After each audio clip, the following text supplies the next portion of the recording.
মুসা নবী একদিন আল্লাহর কাছে কয়, আল্লাহ ফেরাউন এত জ্বালান জ্বালায়, তুমি কি ফেরাউনকে গজব দিয়া ধ্বংস করতে পারো না? আমার আল্লাহ কয়, মুসা আমি ফেরাউনকে 4টা কারণে গজব দেই না। কয় কারণে? ফেরাউনকে 4টা কারণে গজব দেই না। 1 নম্বর কারণ হলো রে মুসা, সারাদিন ফেরাউন বলে আমি খোদা, আর রাত যখন হয়ে যায় জঙ্গলে যায় করলাম আমি জানি তুমি খোদা, আমি খোদা না, কিন্তু আমারে মানুষ খোদা কইলে ভালো লাগে, খোদা কইলে ভালো লাগে। প্রভু তাই তুমি বিরক্ত হইয়া আমার উপর গজব দিও না। আল্লাহ বলে, মুসা রে ওই ফেরাউনে রাত্রির দুয়ার কারণে আমি আল্লাহ তার উপর গজব দেই না।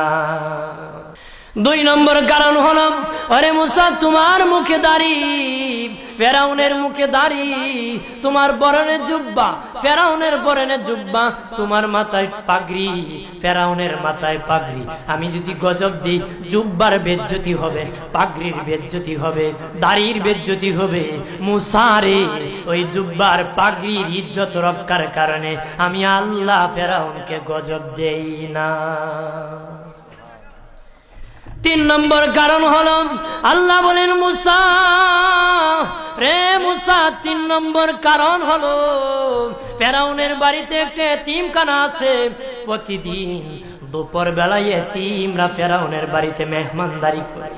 তারা খাওয়ার পরে আমি আল্লাহর কাছে দোয়া করে, আল্লাহ তুমি যদি গুসা হয়ে ফেরাউনকে গজব দিয়ে ধ্বংস করে দাও, আমরা এতিমকে কে খাওয়াইবে রে আল্লাহ, আমাদের দুয়ার বরকতে ফেরাউনকে গজব দিও না।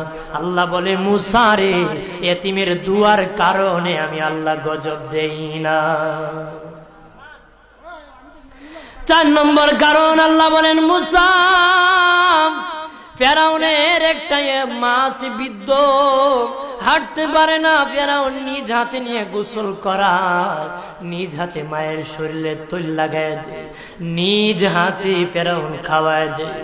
যখন খাওয়ানোর পরে মা বিছানার মধ্যে ঘুমায় যায়, ওই ফেরাউনের মা আমার কাছে 2টা হাত বাড়ায়, আল্লাহ আমার ফেরাউনকে যদি গজব দিয়ে ধ্বংস করে দাও, আমি মায়ের সেবা কে করবে?